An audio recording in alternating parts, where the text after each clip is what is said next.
La palabra para el día de hoy la encontramos en el libro de Romanos, capítulo 6, versículo 1 al 14. Y antes de anunciar, quiero decirles que aquellos niños, los niños ya pueden entrar con Miss Patricia para que para que tomen sus equipos electrónicos y puedan recibir el mensaje para los niños.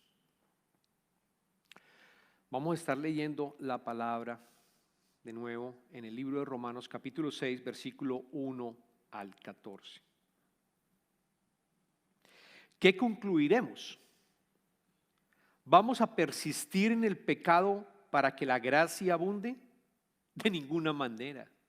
Nosotros que hemos muerto al pecado, ¿cómo podemos seguir viviendo en él? ¿Acaso no saben ustedes que todos los que fuimos bautizados para unirnos con Cristo Jesús, en realidad fuimos bautizados para participar en su muerte? Por tanto, mediante el bautismo, fuimos sepultados con Él en su muerte, a fin de que así como Cristo resucitó por el poder del Padre, también nosotros llevemos una vida nueva.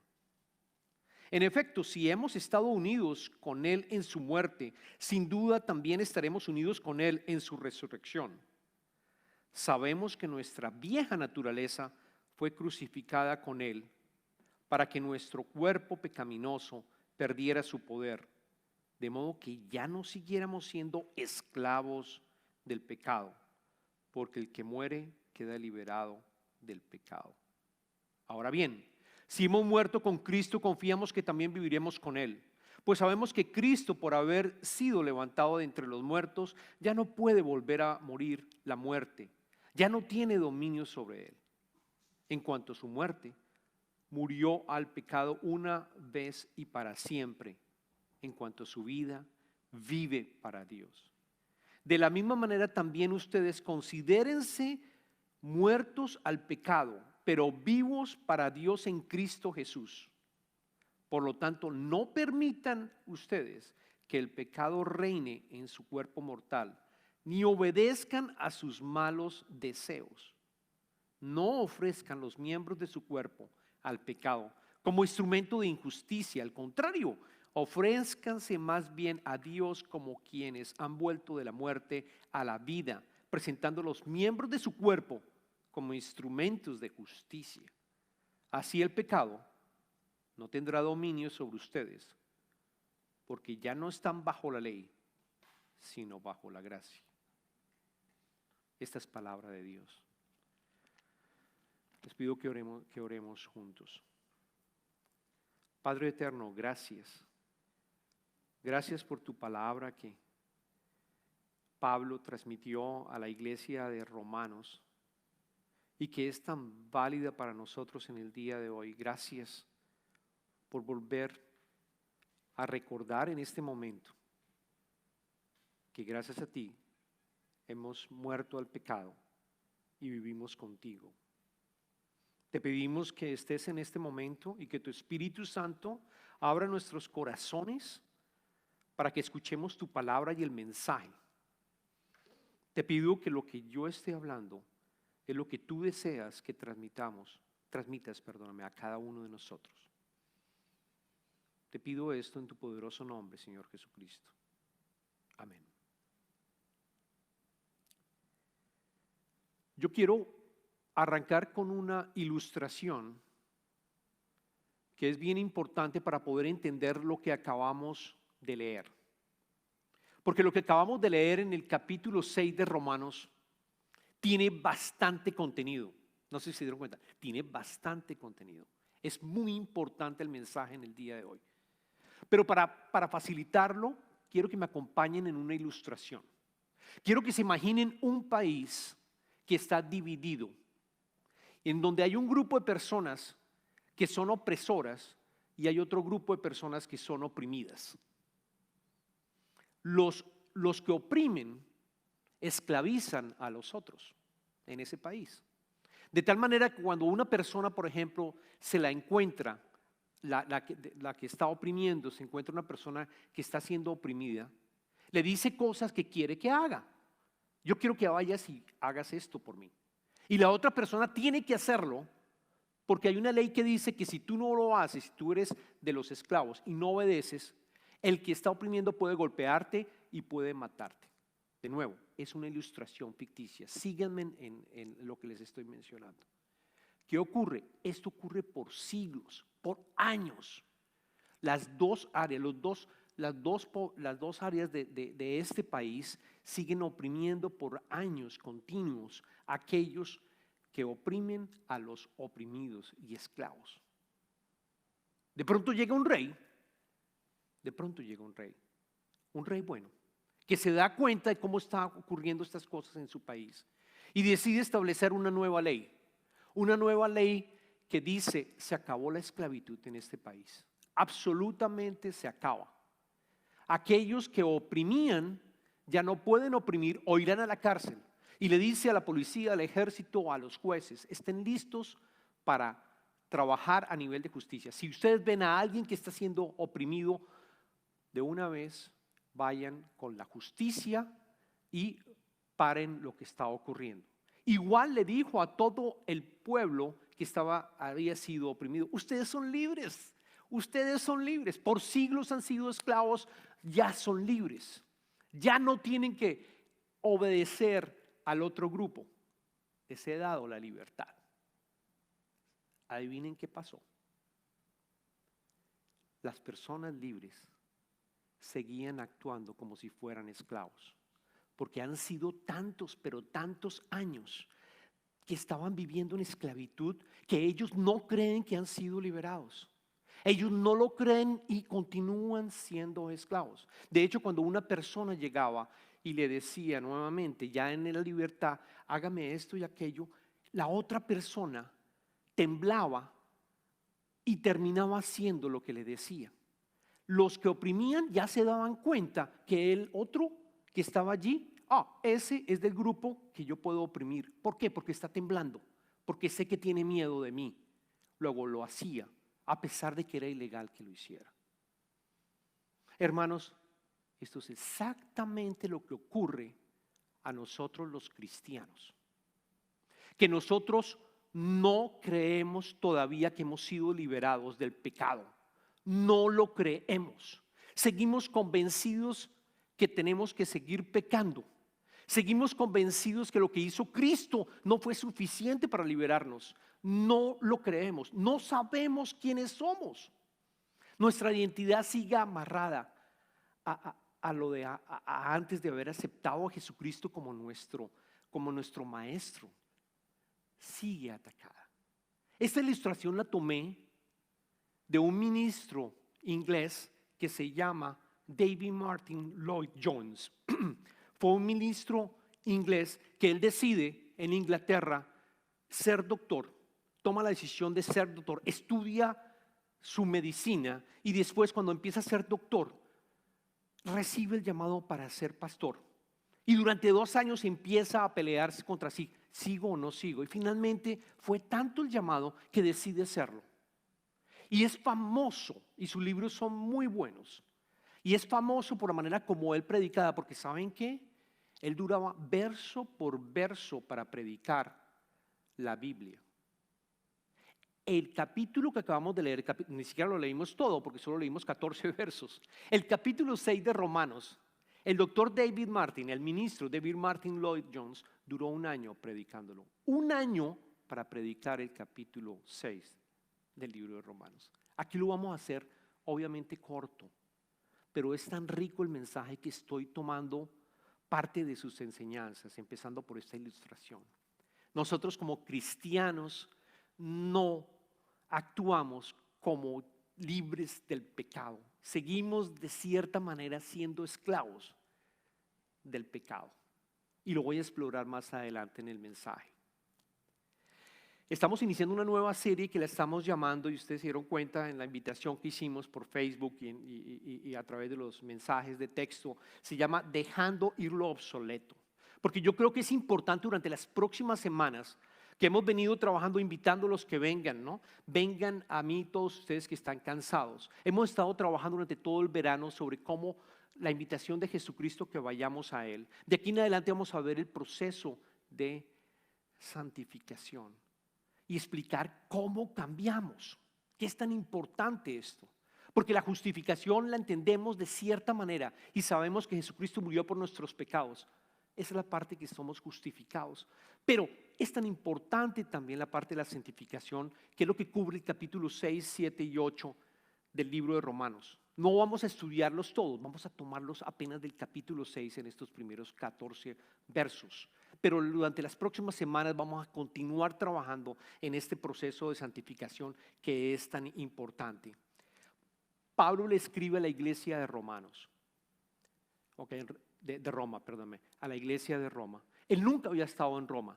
Él termina yendo a Roma, pero en este momento en su libro le escribe a ellos, a estos cristianos que están allá en Roma, y les dice lo mismo que les comenté yo en la analogía. Ustedes son libres, tienen que pensar y cambiar la manera de actuar, porque ya hay libertad en ustedes. Es exactamente lo que está mencionando Pablo. Y empieza diciendo en los primeros versos, bueno, pero si ya nos liberamos, y de pronto algunos de ustedes se hacen esta pregunta, si ya recibimos el perdón de nuestros pecados, ¿por qué tengo que cambiar? Si yo peco mañana y continúo pecando, ¿por qué tengo realmente que cambiar? Si Él me va a perdonar, Jesucristo me va a perdonar, ¿por qué tengo que cambiar? Pablo está diciéndoles, usted no se imagina quién es.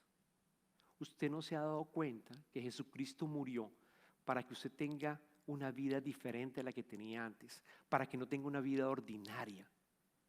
Cristo está diciéndole, usted no se imagina qué es lo que ha aceptado cuando usted acepta a Jesucristo en su vida. No se imagina el poder de transformación que existe.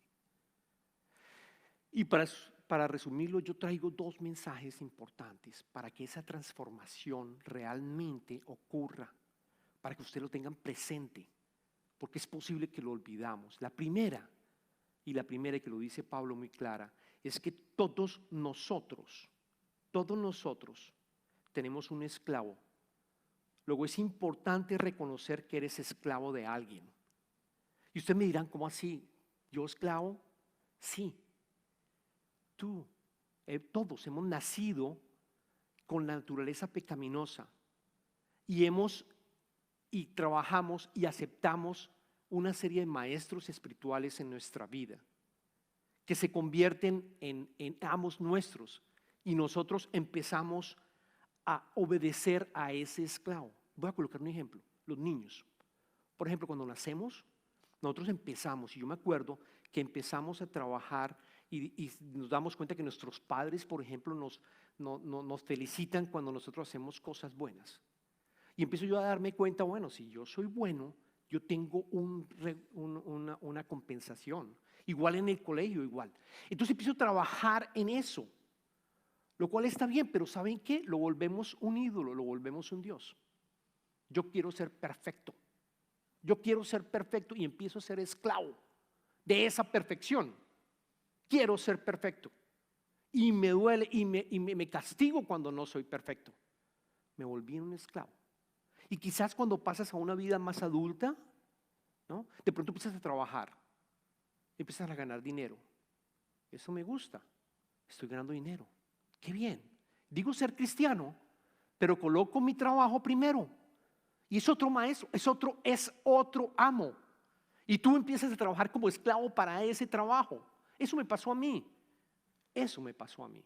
Yo decía ser cristiano, pero en realidad Dios no era mi amo. Dios no era mi maestro espiritual. Yo tenía otro Dios, que era el trabajo. Y así ocurre en nuestra vida. Puede ser, por ejemplo, la belleza. Porque hay personas que tienen anorexia, no sé cómo se pronuncia esto, pero no recuerdo cómo se pronuncia. Pero aquellas personas que, por ejemplo, no comen con el ánimo de perder peso, porque quieren lucir bellas, porque quieren lucir lo mejor posible para ser aceptadas. De tal manera que nos volvimos esclavos de eso. Estas personas se vuelven esclavas de eso y no logran romper las cadenas de esa opresión. Está por encima de Dios como nuestro amo. Lo que nos dice Pablo es que tú quieres cambiar, Tú no has cambiado como cristiano. Les hago la pregunta, ¿has sentido algún cambio? Si no has sentido un cambio, si no has visto un cambio en tu vida, yo los invito a que hagan un análisis profundo de tu vida y puedas de pronto reconocer que lo que está pasando es que tienes a un maestro espiritual que te tiene como esclavo, porque tú le ofreces todo a ese maestro. Y ustedes me dirán, la esclavitud es algo que no lo entiendo. Y quizás Pablo, obviamente Pablo lo escribe y todos los que lo leyeron y lo escucharon lo entienden, porque la esclavitud en esa época, cuando Pablo escribe, era una esclavitud en donde, por ejemplo, si ustedes tenían dinero en esa época y no pueden pagarlo, llegan a un acuerdo con la persona que no pueden pagarlo y les dicen, voy a convertirme en tu esclavo. De acuerdo al monto que yo te debo, negociamos 5 años, 10 años. Él está hablando de esa esclavitud, en donde le entrega tu cuerpo completamente a esa persona para pagar la deuda durante 5 a 10 años. Y esa otra persona puede hacer lo que quiera contigo y decir lo que quiera contigo. Así funcionaba la esclavitud en ese tiempo. No es una esclavitud por siempre, es una esclavitud temporal. Y es exactamente lo que Pablo está diciendo. Vivimos con esclavos diferentes dependiendo de la fase de nuestra vida. Pablo está diciendo, tú no cambias porque tú rompes el primer mandamiento. ¿Cuál es el primer mandamiento? Lo vemos en Éxodo capítulo 20 versículo 3. No tengas otros dioses además de mí. Dios mismo, Dios Jehová, dice, no tengas otros dioses. Él está hablando de dioses en plural. Dios, el que nos creó. Él sabe que nuestra naturaleza pecaminosa está inclinada a buscar dioses continuamente en nuestras vidas, o ídolos si lo queremos. Él dice, no tengas a ningún otro Dios, solo a mí, solo tenlo a mí. Es el único que tú deberías de estar buscando. De hecho, yo creo que si uno coloca, firmemente creo esto, si uno coloca a Dios como su maestro y le entrega absolutamente su vida, el resto de los 9 mandamientos los cumples. Los cumples. No mentirás, etcétera. No robarás. Tú los cumples. ¿Por qué? Porque Él es tu maestro. Tú te entregas absolutamente a Él, que dio la vida por ti. Yo les pregunto, ¿tu trabajo va a dar la vida por ti? ¿El reconocimiento, social media, va a dar la vida por ti? No, ninguno de esos otros dioses va a dar la vida por ti. Pero nuestro Dios la dio. Porque trajo a su Hijo Jesucristo para que se convirtiera como uno de nosotros y muriera como el Cordero de Dios para liberarnos del pecado. Nos ama tanto que Él se convierte, Dios, en un ser humano y sirve. Él dijo, yo vine a servir, no a que me sirvan. Luego, ¿por qué no entregas tu vida a ese Dios?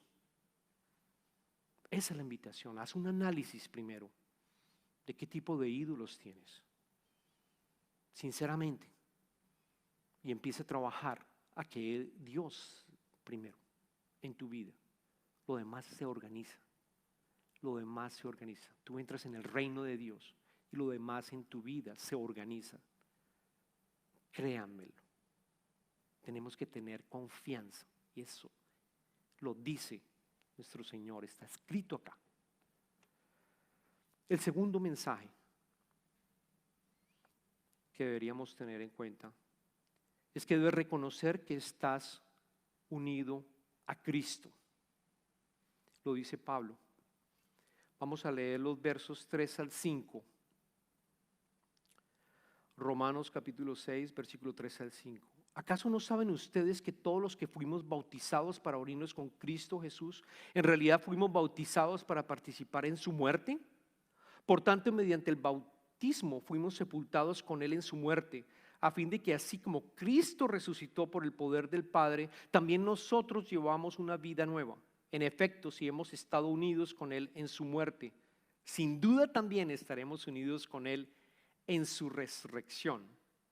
Si tú quieres entender el poder del Espíritu Santo que tienes, cuando te entregas al Señor, tienes que entender que te has unido a Él. ¿Qué significa unido cuando dice Pablo?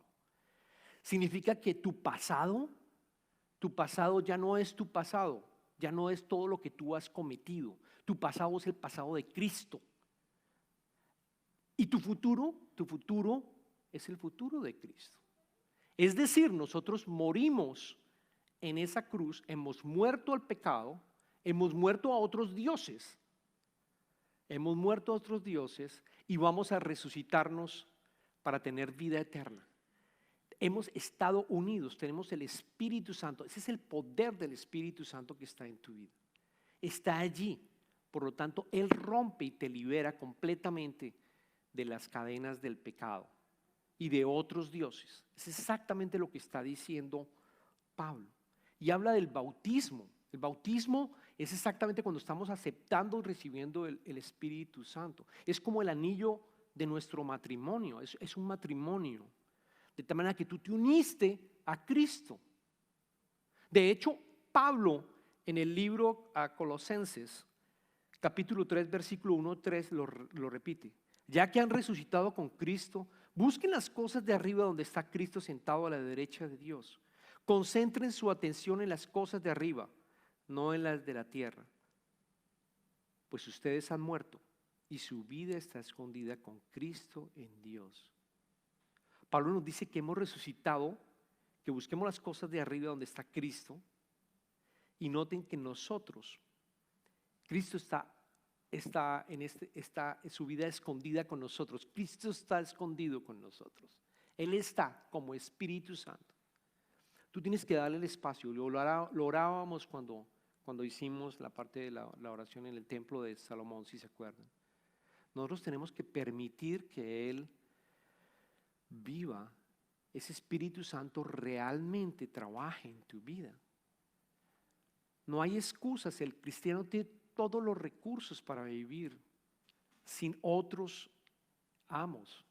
Tenemos todos los recursos y tenemos el poder del Espíritu Santo. Lo que pasa es que no lo activamos porque no lo creemos. No lo creemos. Yo les voy a confesar algo. Normalmente nosotros entramos, y me pasó a mí, y creemos que ser cristiano es realmente, entramos con una percepción o entramos con una, a ver cómo lo explico, entramos con una expectativa baja, pongámoslo de esa manera. Aceptamos a Jesucristo y decimos, sí, yo creo en Él, pero nuestra expectativa es supremamente baja, supremamente baja. Nosotros no creemos que realmente el Espíritu Santo, que llegó a resucitar a Jesucristo y está viviendo en la vida eterna también, está con nosotros, está en el cielo y está con nosotros aquí en la tierra. Nuestra expectativa es muy bajita, es parte del problema. Nuestra expectativa debería estar arriba, supremamente arriba. Nuestras vidas no deberían ser ordinarias. Nuestras vidas deberían ser supremamente fructíferas, con abundancia. Él lo dice, tu vida va a ser abundante. Pero parte del problema está en que existen estos maestros espirituales que no son Dios, estos ídolos que te van suprimiendo y no puedes llegar a crecer como deberías hacerlo. Los dos mensajes: recordar primero quiénes son tus maestros espirituales y segundo, tener en cuenta que Cristo está escondido contigo.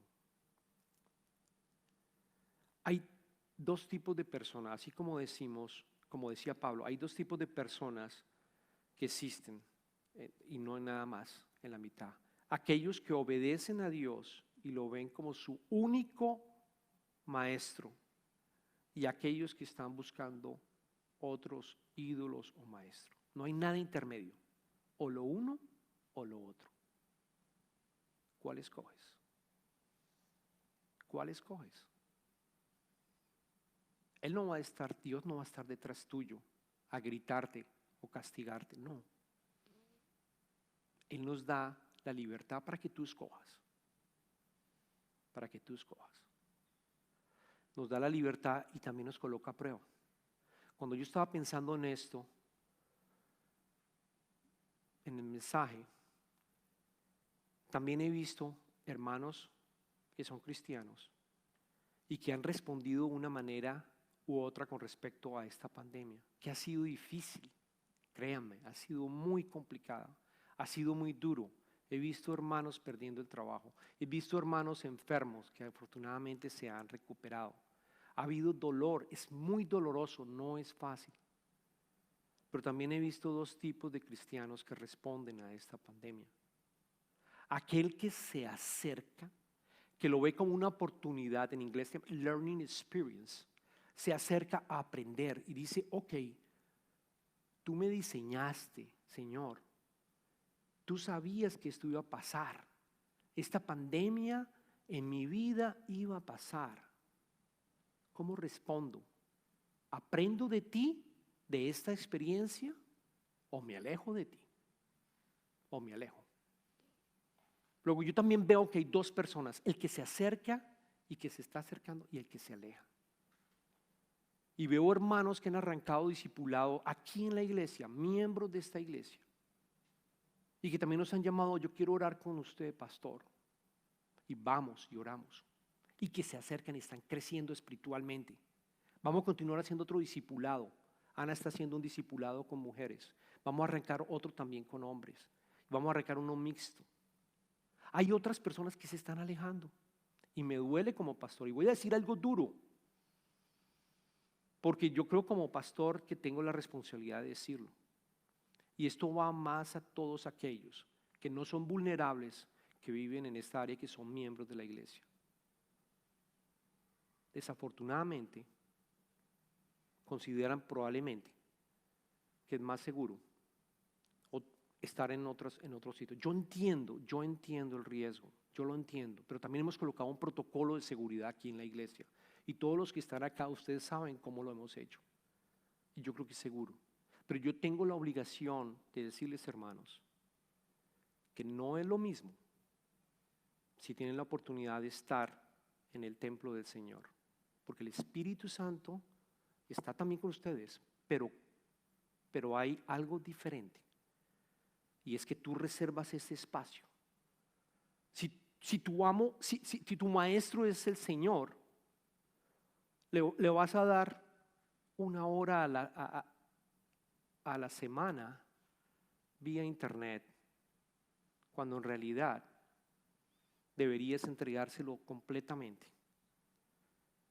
Y yo entiendo los que nos están viendo en otros países, yo entiendo la situación también, y yo entiendo que deberían estar, y les agradezco que están viéndonos a través de internet.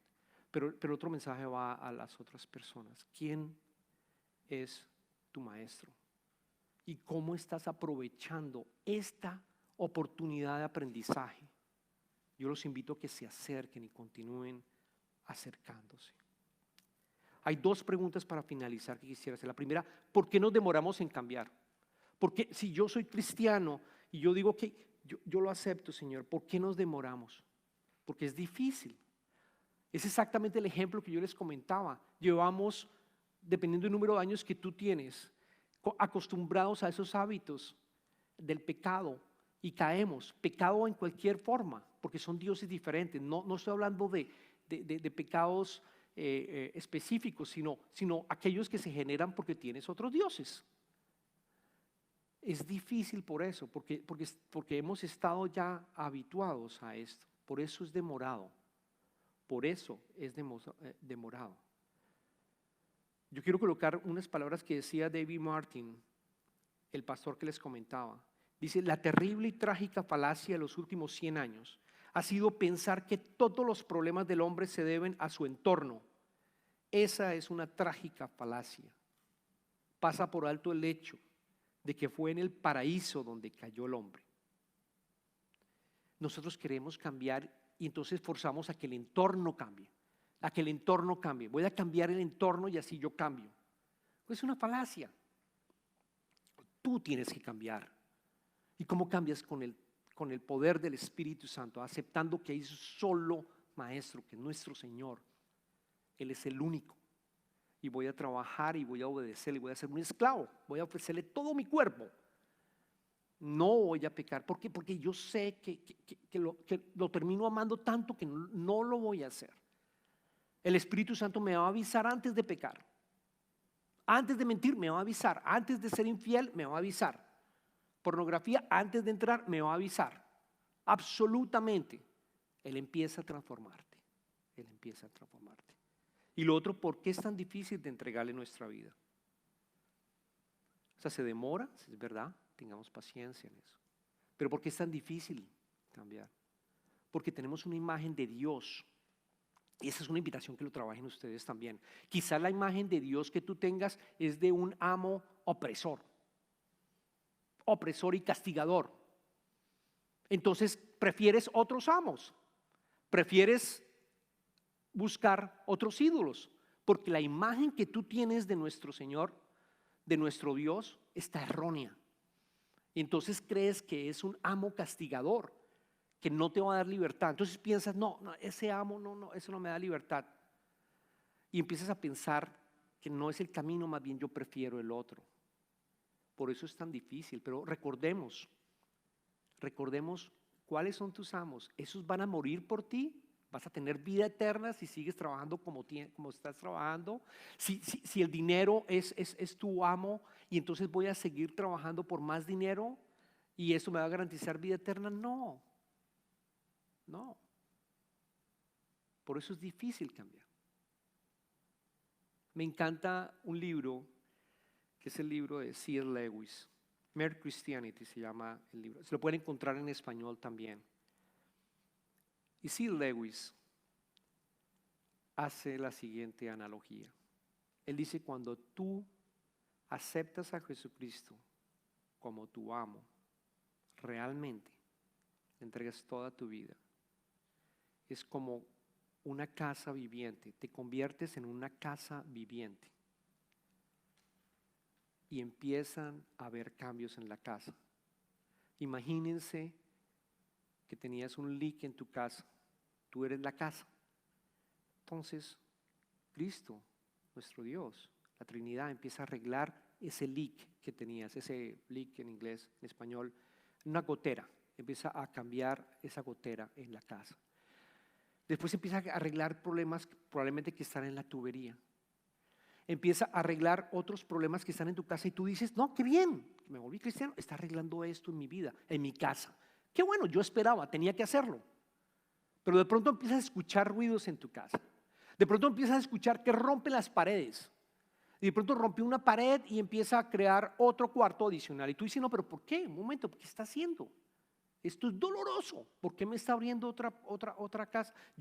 A mí me gustaba como estaba viviendo. Y de pronto rompe paredes. De pronto crea un patio. De pronto construye un segundo piso y empieza a hacer cambios en esa casa que eres tú. En este ejemplo, lo decía C.S. Lewis. Empieza a hacer cambios dolorosos. Pero lo que sucede es que Él está construyendo un palacio en tu vida. Porque Él va a vivir por siempre. Por eso es doloroso. Pero la foto que tú vas a ver después es inmensa, es cósmica, es por la eternidad.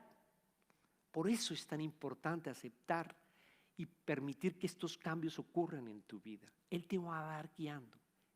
Él es un amo fiel, Él es un padre fiel, Él nos ama inmensamente. Yo le pido a todos aquellos que en este momento están pensando en el tipo de maestro que tienes en tus vidas. Yo le pido, Señor,